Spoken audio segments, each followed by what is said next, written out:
Good morning, everybody. I'd like to welcome you to our study this morning. We're in Ezekiel, as we have been for quite some time now. Today we're going to study chapter 17, which is two visions that Ezekiel has.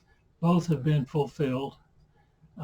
Most of it has been fulfilled, and it's a fairly short chapter, so let's get right on into it. There's 6 parts to the prophecy of chapter 17. Verses 1 through 4 talk of a great eagle who is Nebuchadnezzar, who crops the top of a tree, just cuts out the top of a tree. In verse 5 through 6 is a new seed is planted and grows into a vine. Verse 7 and 8 is a second eagle, who is Pharaoh Hophra, appears, and the vine extends into roots that grow toward him. Verse 9 and 10, the vine is denounced and withers because of treachery. The verses 11 through 21 is the interpretation of the prophecy, and verses 22 through 24 is the promise that God will restore the vine one day as the Messianic Kingdom.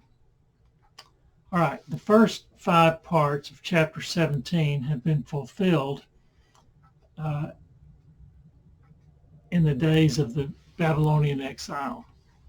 So why is it so important that we study, why is it so important for us Western 21st century Western New Testament Christians to study this and understand the prophecy, particularly since it was fulfilled for the Israelites, not us?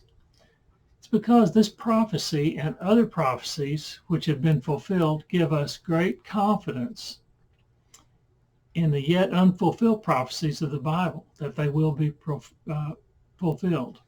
Zechariah 12 verses 10 through 14, for example, is a good example.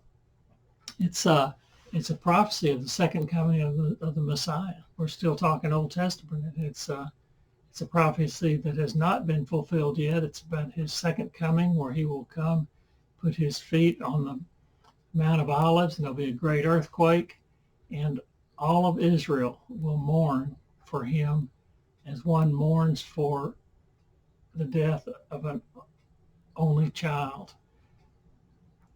What will happen is they will see the wounds in his hands and his feet, and they're going to realize that they crucified their Messiah, and that will bring on their mourning, and they will mourn, and that nation will be saved in a day.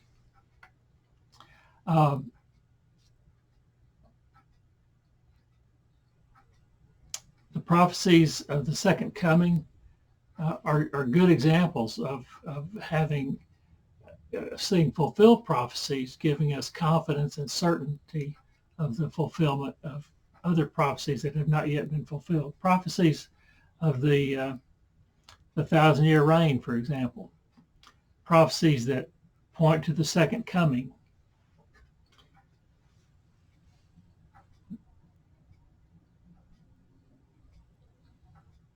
Things that must occur before the second coming. For example, Jesus can't come, he can do what he wants, but the Bible clearly says he's not coming until the 7-year tribulation is completed, and Armageddon's going on, so he has to come to end that. So we have great confidence that that's going to happen because of other fulfilled prophecies. We have the Valley of Dry Bones, which I'm going to mention a little bit today, just very little, but it's a good example. Israel will rise up after a long period of the death of a nation to become a nation again. It's fulfilled starts to be fulfilled in 1948 when Israel did become a nation again. Okay, so we have the promise to the Israelites in exile of restoration in the second coming of the Messiah.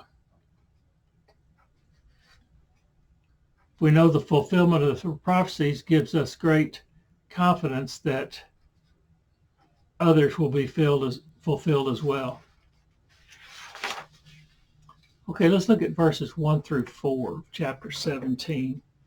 This deals with a great eagle which crops out the top of a cedar tree.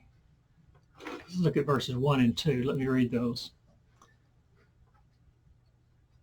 So when the Lord came to me, Son of man, set forth an allegory and tell it to the Israelites as a parable. Okay, this chapter is called both an allegory and a parable. An allegory is a message with a hidden meaning.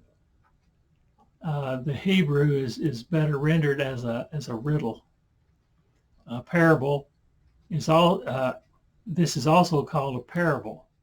An allegory is a hidden meaning, has a hidden meaning that is usually communicated over the entire story. A parable is usually more direct, using a human character to communicate a powerful moral lesson. So this prophecy is called both an allegory and a parable. The chapter is a prophetic parable about Judah's treachery during the last days as a nation and then God's judgment. And their last days as a nation ends with the Babylonian exile, and they won't be a nation again until 1948. It is a word from God to be delivered to the people by Ezekiel. So it's given to Ezekiel to communicate to the people. All right, the first part of verse 3. Let me read that. Say to them, this is what the sovereign Lord says. A great eagle with powerful wings, long feathers, and full plumage of varied colors came to Lebanon. Okay, it's a great eagle, powerful wings, long feathers, and full plumage. So it sounds like he's a pretty important bird. And as it turns out, this bird is Nebuchadnezzar, who is the king of Babylon. All right, let's look at the rest of verse 4. It says, taking hold of the top of the cedar, he broke off its topmost shoot and carried it away to a land of merchants, where he planted it in a city of traders. Traders, Traders, traders. The eagle comes to Lebanon, breaks off the top of the cedar tree, takes it to the land of merchants, and replants it. So he takes it, cuts out the top, flies away with it, and replants it in the land of merchants. The land of merchants, we already know from chapter 16, verse 29, is Babylon. Let me read that just for a quick review. Chapter 16, verse 29 says,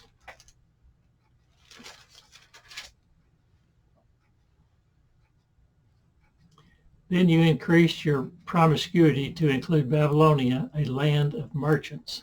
So Babylon is called a land of merchants there. Here we're talking about a land of merchants. So we've got a pre-definition there of who we're talking about. It's Babylon.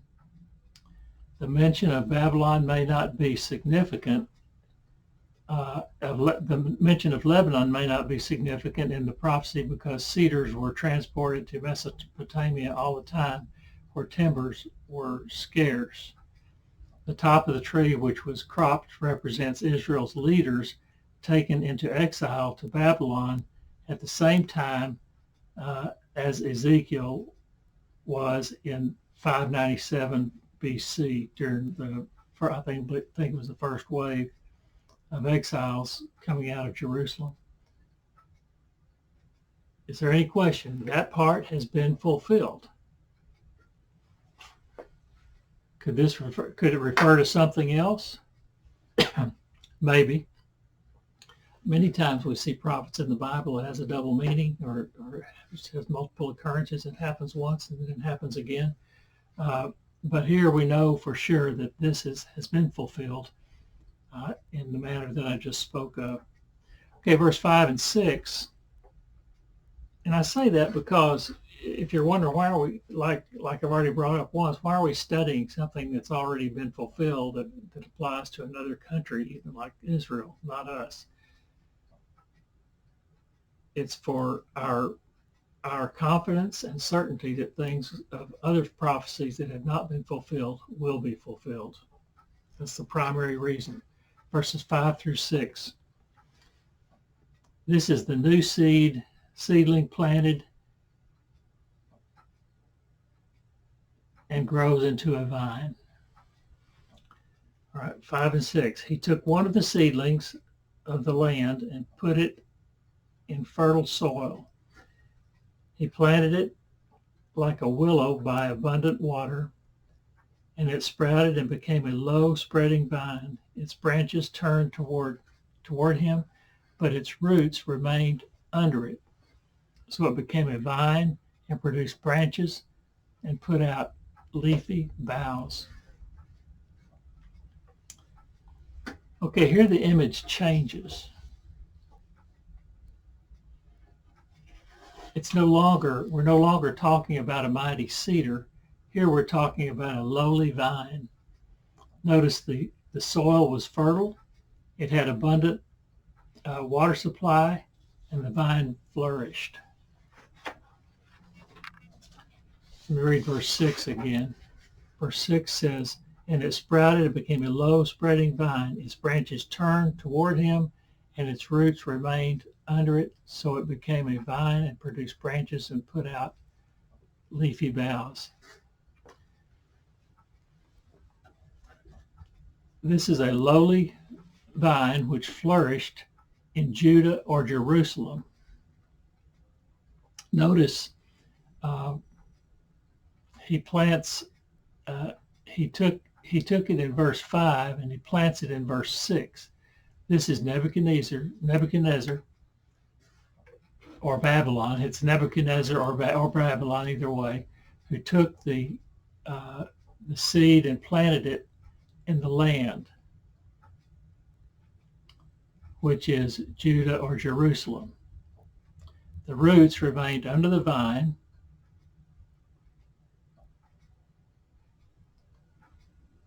The roots remained under the vine, but the branches grew toward him. This means the vine, or Judah is the vine, flourished and remained protected as long as they submitted to Nebuchadnezzar, the eagle. All right. If you recall, I'm probably going to mention this one more time, but they were taken and transplanted, and they stayed under the care of the Babylonians. And if you recall, I've told you many times that Jeremiah told them, if you don't fight but submit, things will go well with you in Babylon because you'll be cared for. But what happens is that they ended up fighting, and most of them were killed. So nevertheless, the remnant are the ones that thrived under the watch care of Babylon. Okay, verse 7 and 8 is a second great eagle appears, and the vine extends its roots toward him. So let me read verse 7. But there was another great eagle. The first eagle was Nebuchadnezzar, or Babylon. But there was another great eagle with powerful wings and full plumage. The vine now sent out its roots toward him from the plot where it was planted, and stretched out its branches to him for water. All right, it's another great eagle. Powerful wings and full plumage. It's another impressive bird, but not as impressive as the other eagle, which also had long feathers. So we have to look at this stuff and see what the differences are. They're both powerful eagles, but one is going to be more powerful than the other because he's described in more elaborate ways. So Nebuchadnezzar is described with those three attributes. This new great eagle only has two attributes, and one of them is not long feathers, as the first one had. So the vine now grows roots towards him, and it grows branches toward him. So the vine starts to grow. It was growing towards the other eagle. Now it's growing towards this new eagle, the second eagle. Notice the roots grow from where it had been planted in verse 5, which was the land of Judah or Jerusalem. We know the second eagle, I think you'll find this interesting. We know the second eagle is Egypt. Zedekiah, the vassal king, set in place by Babylon,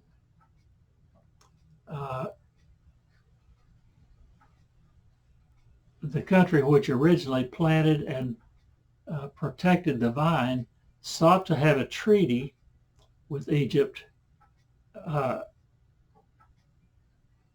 protection from Babylon. So you've got Babylon, which is the main threat, and Egypt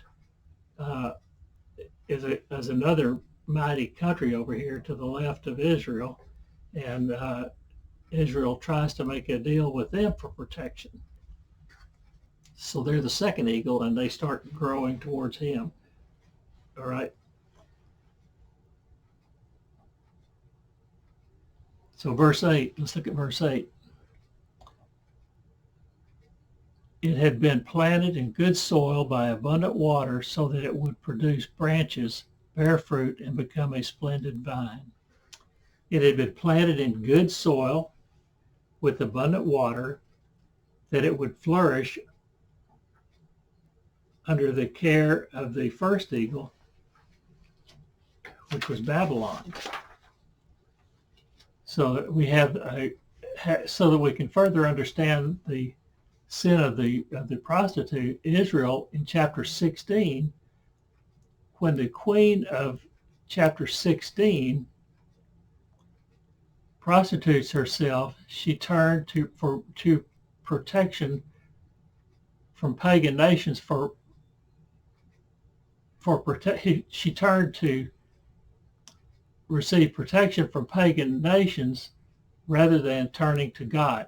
So we have the threatening, I hope I'm not getting out of order here in my notes, but you have Babylon, which was originally the first eagle that planted the vine, which was Egypt, and they're going to protect them. The second eagle comes along, and that vine turns its roots towards the second eagle, thinking they can get protection from Babylon through Egypt. So Egypt would protect them from Babylon. Here in chapter 17, she turns to the second great eagle, Egypt, which was a pagan nation, about as pagan as you can get, by the way. If you were with me when we studied Exodus, we know there are over 400 gods in Egypt. Remember the long list of gods from our study of Exodus. Whenever they needed more gods, they just declared them into existence. So rather than turning to God to gain protection from Babylon, they decided to turn to Egypt. All right. Let's look at verse 9 and 10. This is the vine is denounced and withers because of its treachery. This prophecy is all about what happens to the vine in the place where it grew, which was Judah and Jerusalem. The vine was planted in Judah and Jerusalem, and so it was originally looking towards Babylon, and it was looking towards Egypt. So we're going to see what happens here. Let me read verse 9 and 10. Say to them, this is what the sovereign Lord says. Will it thrive? Will it not be uprooted and stripped of its fruit so it withers? All its new growth will wither. It will not take a strong arm or many people to pull it up by the roots. In verse 10, it has been planted, but will it thrive? Will it not wither completely when the east wind strikes it, wither away, in the plot where it grew.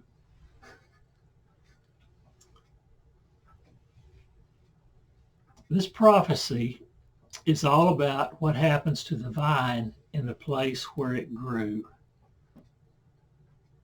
Judah or Jerusalem, either way you want to look at it. Ezekiel and Jeremiah had always told them that if you just submit to Babylon, it will go well with you.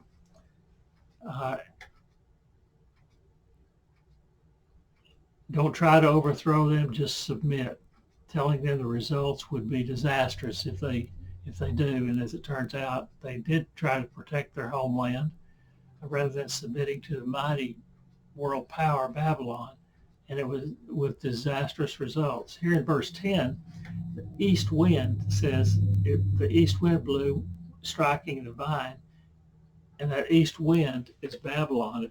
If you remember, we talked about the map. You have Israel, and to the west of Israel is the Mediterranean Sea. So any nation that's going to attack them has to come from the north or the northeast. This east wind is a metaphor for Babylon. As a result of the failed attempt to treaty with Egypt, the east wind Babylon will strike Judah and Jerusalem and uproot the vine. The vine will be weakened so that it will not take a strong arm to pull it. I guess the roots are going to be shallow. They're going to be able to just pull it up with one arm rather than needing two arms to pull it up. It's going to be weak. When it is uprooted, the turmoil will be so great, the survival of the nation will be in question. Look at verse 10. Verse 10 says that the vine will wither away in the place where it grew, which is Jerusalem. Other places we know that when this onslaught of Babylon is all over, only 9,000 people were available to leave Jerusalem. So yeah, I would say that qualifies as withering away. All right, verses 11 through 21 is the interpretation of the prophetic parable. These verses leave little doubt as to the meaning of the symbols. If you want to compare these verses to verses 5 through 10, it's pretty easy to do. In verse 12,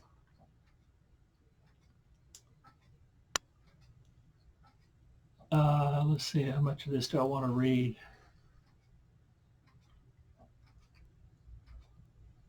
Let me read 11 and 12. We'll just see how that goes.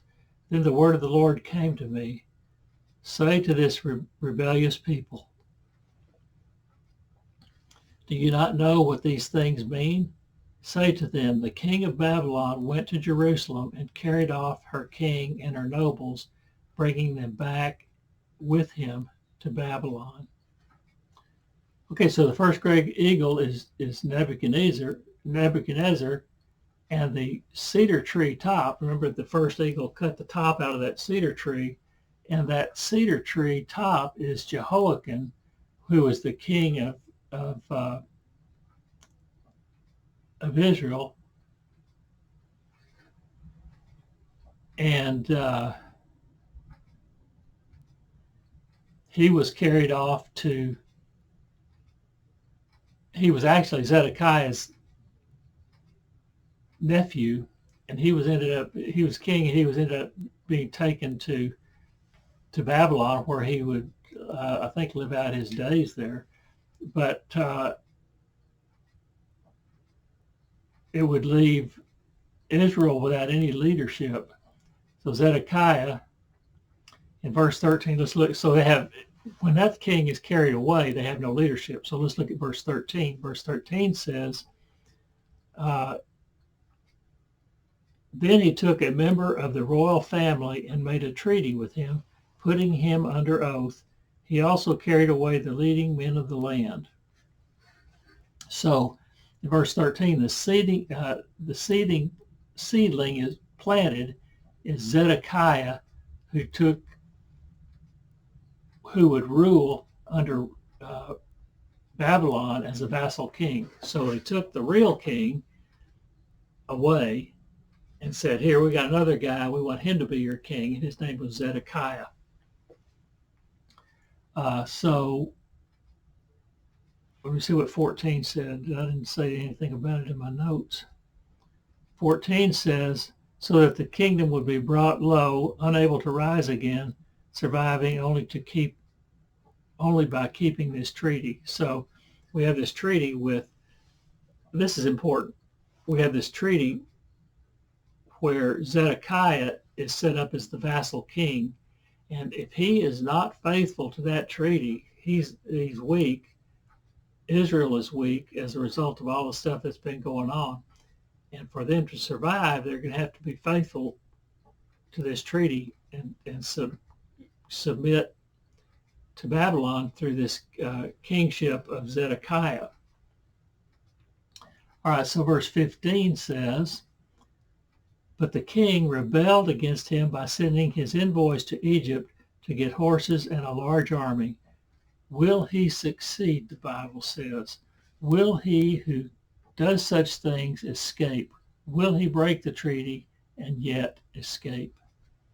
All right, so the second great eagle is Pharaoh, with whom Zedekiah made an agreement of protection. This is really very interesting because we have a world power, Babylon, who sets up Zedekiah as king. He's a weak king of a weak nation, and he's going to have to survive. He's going to have to be faithful to that kingdom of Babylon, but he's in his own mind saying, hey, I'm king, I can do what I want. So he makes a deal with Egypt and says, Egypt, I'll give you all these horses and all these things. I'll pay you to be our protector. So he kind of makes it's kind of like a double cross. You know, you made this deal with Babylon, but he says, you know, when Babylon's not looking, I'm going to go over here and make a deal with Egypt. So I'll be able to have Egypt to protect me from Babylon, basically. In verse 16 says, as surely as I live, declares the sovereign Lord, he shall die in Babylon, in the land of the king who put him on the throne, whose oath he despised and whose treaty he broke. Okay. Ezekiel warned Zedekiah that he would be taken captive and die in Babylon.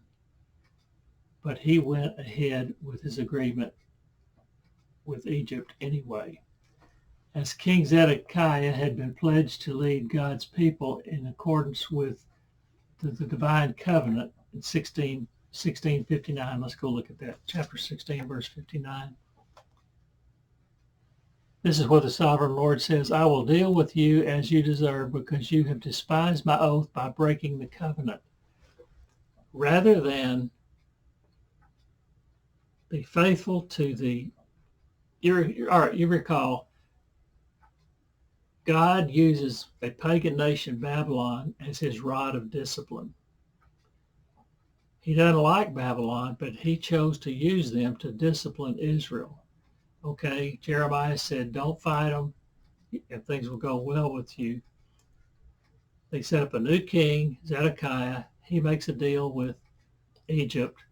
So he has broken God's covenant. The covenant was to be vassal king, even though it's a convoluted mess, you know, where the kingship is not really valid. It's what God planned. I'm saving Israel through you being king. You need to be faithful to my covenant with you and honor that covenant as you respond to Babylon. But he didn't do that. He goes off and makes another deal with Egypt. So not only was Zedekiah disobedient to the covenant, he brought further disgrace on God by breaking the oath of allegiance to Nebuchadnezzar that he had taken in invoking the divine name of Yahweh to confirm his pledge. All right, I'm not sure I remember this, but we need to understand this. This is a big deal of Zedekiah making this deal with Egypt. I want to go look at Second Chronicles chapter 36, verse 13. This is in a section, got a paragraph subheading of Zedekiah, king of Judah. Let me just read all of this. I'm going to start with verse 11, and I'll read as far as I need to, probably through verse 13. It says, Zedekiah was 21 years old when he became king, and he reigned in Jerusalem 11 years. He did evil in the eyes of the Lord his God, and did not humble himself before Jeremiah the prophet, who spoke the word of the Lord. He also rebelled against King Nebuchadnezzar. Now this is where it happens. I want you to remember, Nebuchadnezzar set up Zedekiah as a vassal king, which means he's not really a king. You're just kind of my right arm in Jerusalem. Here it says he also rebelled against King Nebuchadnezzar, who had made him take an oath in God's name. Don't use God's name if you don't mean it. He made him do it in God's name. He became stiff-necked and hardened his heart and would not turn to the Lord, the God of Israel. Zedekiah would not turn to the Lord. He rebelled against Babylon. He rebelled against Nebuchadnezzar, but he did not turn to God. He turns to Egypt. So let me keep going. Furthermore, all the leaders of the priests and the people became more and more unfaithful, following all the detestable practices of the nations, and defiled the temple of the Lord, which had been consecrated in Jerusalem. Then what follows there in 2 Chronicles is discussing the actual fall of Jerusalem. So we go back here to my notes. And as King Zedekiah had pledged to lead God's people and in accordance with the divine covenant, not only was Zedekiah disobedient to the covenant, that he brought further disgrace on God by breaking his oath of allegiance to Nebuchadnezzar, that to lead the not only was Zedekiah disobedient to the covenant, he brought further disgrace on God by breaking the oath of allegiance to Nebuchadnezzar that he had taken involving the divine name of Yahweh, which I read, to confirm his pledge. So he used God's name frivolously in a way that he did not mean, which means he used that name in vain, basically. Okay, and there was a disgrace to God. So that brings us to verse 17. And verse 17 there in Ezekiel 17 says this: Pharaoh with his mighty army and great horde will be of no help to him in war. When siege ramps are built, those are siege ramps around the city. When siege ramps are built and siege works erected to destroy many lives. So therefore, despising his oath and breaking the covenant with Nebuchadnezzar amounted to treachery and rebellion against God. Wow. Now, I want to reiterate to you what a big deal this is, because the deal with Zedekiah being set up as vassal king, reporting to Babylon, was honored by God. But as usual, man thinks he can do things on his own better than he can do with God. And he goes off and makes the deal with Egypt. And as we read in 2 Chronicles just a minute ago, it said he sets a deal for protection, and he's not going to get anything out of it. That's not a good thing. You got a world power sitting here that you made a deal with. You go over here and make this other deal with a country that's not going to fulfill their part of it. So you're left sitting here in front of this world power. Okay. And that amounts to treachery. It's called treachery here in my notes. And verse 18 says this, chapter 17, verse 18. says this: he despised the oath by breaking the covenant, because he had given his hand in pledge, and yet did all these things, he shall not escape. The accuracy of this deception of the destruction of Jerusalem confirmed the truth of this prediction.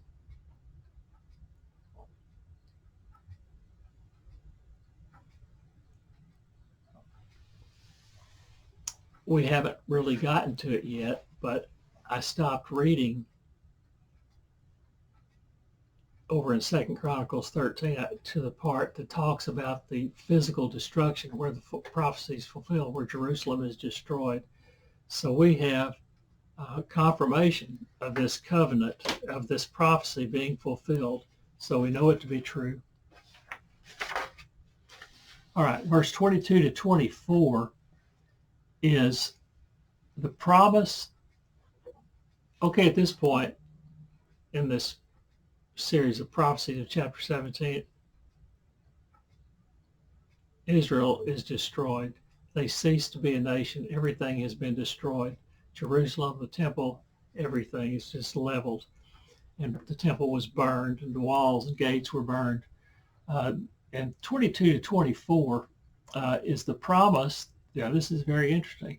This is the promise that God, and this occurs in many places in the Bible, but this is the promise that God will restore the vine, Israel, one day, someday, in the Messianic kingdom. That is forward-looking, about as forward-looking as you can get. That's forward even to us. Israel lost their kingdom. They did not become a nation again until 1948, which was prophesied that it would happen in the Valley of Dry Bones of chapter 37 of Ezekiel. That happened in 1948. But they have never had a king since that time.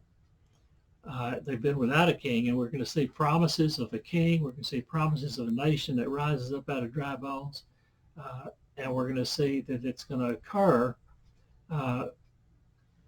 This part of the prophecy is going to occur in the Messianic kingdom.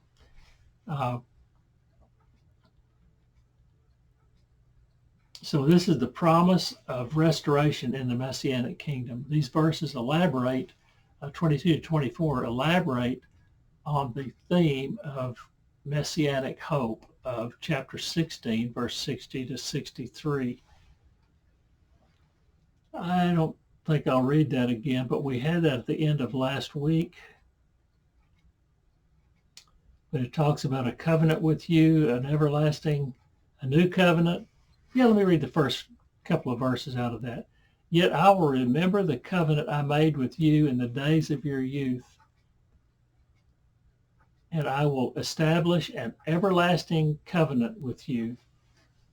Then you will remember your ways and be ashamed when you receive your sisters. That was, remember we had well, you may not remember, but we had the parable of the sisters, which were the northern kingdom and the southern kingdom, and they were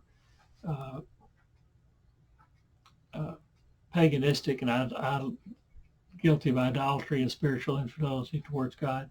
He said, you're going to remember your ways and be ashamed when you receive your sisters, both those who are older than you and those who are younger. I will give them to you as daughters, but not on the basis of my covenant with them. So I will establish my covenant with you, and you will know that I am the Lord. Then when I make atonement for you, for all you have done, you will remember and be ashamed and never again open your mouth because of your humiliation, declares the Lord. There's going to be a new covenant. It's going to be an everlasting covenant. They will not accept it. We know that they rejected their Messiah when they rejected Jesus, and that is after the resurrection. He has been rejected, and he will continue to be rejected until that prophecy of Zechariah 12, I believe it was, where the return of Jesus, the return of the Messiah, where he sets his feet down on the Mount of Olives, the great earthquake, and so on and so forth. They're going to recognize him as the Messiah that they crucified. That new covenant is going to come in force when they get saved, and it's going to be everlasting. They will never have another covenant. They will never need another covenant.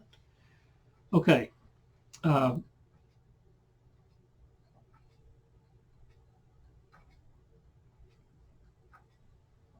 see where we want to go here. Let me read verse 20. Let me read verse 22, chapter 17 of Ezekiel. This is what the sovereign Lord says. This is important. How many times have I read this? This is what the sovereign Lord says. This is not what Ezekiel says. This is what the sovereign Lord says. These are not ideas that Ezekiel had on his own.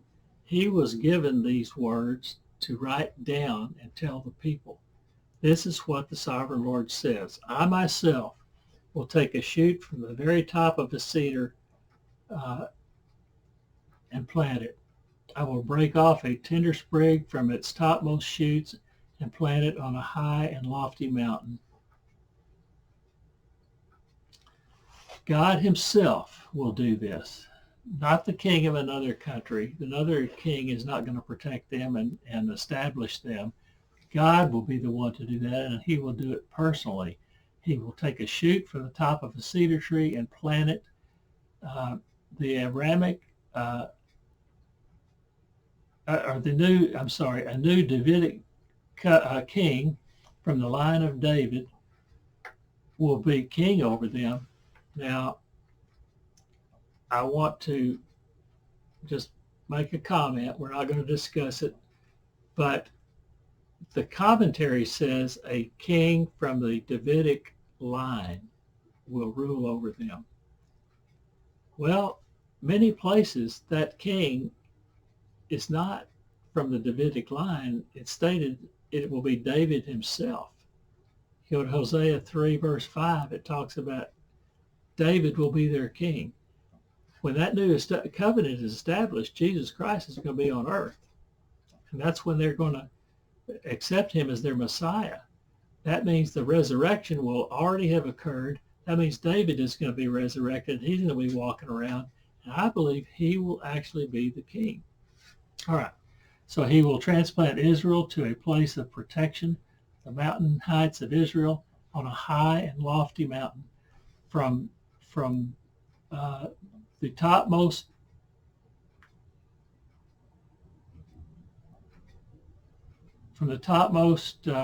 whatever that is,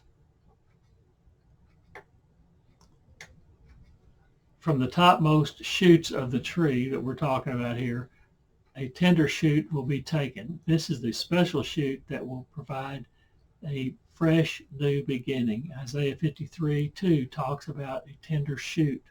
This will be the Messiah. And then verse 23 says,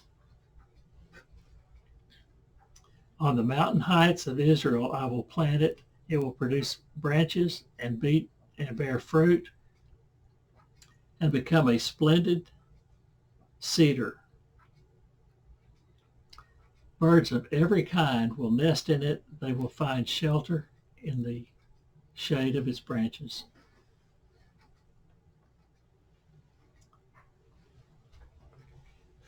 Planted in the highest mountains of Israel, the people will flourish beyond anything they had experienced in the past, ever. Even at their highest points, this will be higher. This will be more elaborate. This will be more important. Interesting, this tree will flourish. This tree will provide shelter for birds of every kind and all trees of the field. That is very interesting because it sounds a lot like all nations will come to the tree. It's talking about the birds. Well, we're talking about allegory. We're talking about parable. We're talking about metaphors here.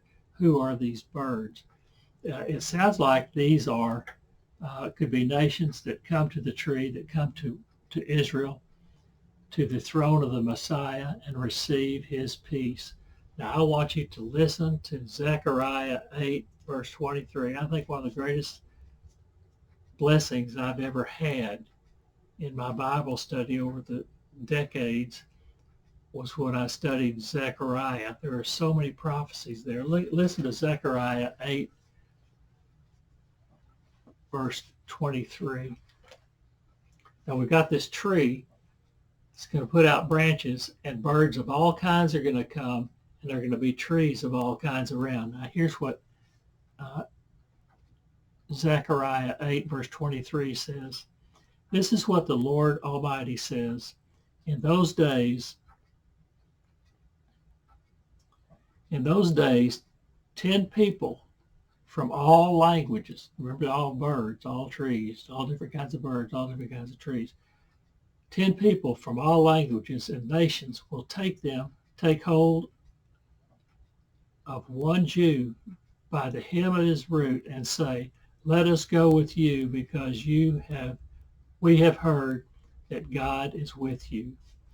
They have become his people again, and the people of the world are going to know it, and they're going to want to go with the Jew to where God is, to where his throne is, to where the Messiah's throne is actually. So that's what we're talking about here. They're going to be established. They're going to put out a tree with many branches, and it's going to accommodate all kinds of birds. So that is the prophecy is about people coming to Jerusalem to see God. All right, verse 24.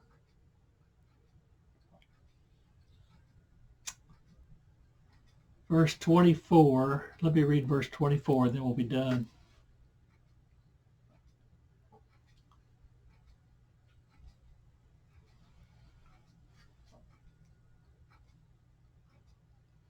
All the trees of the forest will know that I, the Lord, bring down the tall tree and make the low tree grow tall. I dry up the green tree and make the dry tree flourish. I, the Lord, have spoken, and I will do it. Brings down the tall tree and makes the low tree to grow tall. He humbles the strong and exalts the weak. And that's what has happened. We had Babylon. Babylon and all of the future world powers that stand over Israel will be brought down, and Israel will be exalted. And that's what we just talked about.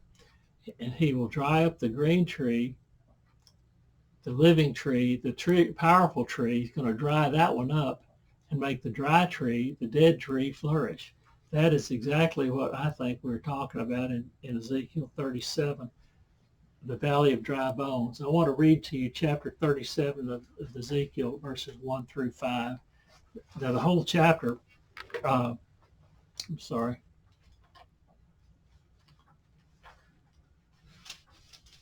two main sections of chapter 37. The one is about the valley of dry bones, where Egypt rises up from the situation where they are not a nation to become a nation. The second part is one nation under one king, and that king is David, it says. But nevertheless, let me just read chapter 37, verses 1 through 5. This is about that last sentence there of verse 24. It says, I dry up the green tree and make the dry tree or the dead tree flourish. Now listen to this, chapter 37, verse 1 through 5. The land of the Lord was on me. The hand of the Lord was on me, and he brought me out by the Spirit of the Lord and set me in the midst of a valley. It was full of bones. He led me back and forth among them, and I saw the great many bones on the floor of the valley, bones that were very dry. You know what happens when an animal dies and he just lays out in the field for a long period of time? His bones get drier and drier and drier. Any meat that was left on him is going to decay and wither away. Any bone marrow is going to be gone. Anything moisture at all in those bones is going to be gone. and they are going to be dry. That's how these bones are that he saw in the valley. They're dry, very dry. They've been dead for a long time. He asked me, Son of man, can these bones live? I said, Sovereign Lord, you alone know. Then in verse 4, he says to me, prophesy to these bones and say to them, Ezekiel, talk to these bones. And here's what you say. Dry bones, hear the word of the Lord. Verse 5, this is what the sovereign Lord says to these bones. I will make breath enter you, and you will come to life. Wow, that is so awesome, because the rest of the chapter goes on and talking about Ezekiel seeing these bones pulling together, sinew and connective tissue being connected, and then standing up, and this mighty army. They become this mighty army right there before Ezekiel. What that is, it's about Israel, which has been dead as a nation. They have not been a nation for so long. This prophecy of Ezekiel 37 says, you will live as a nation again. And they did become a nation again in 1948. All right. I don't know if there's anything else that I've got for you today.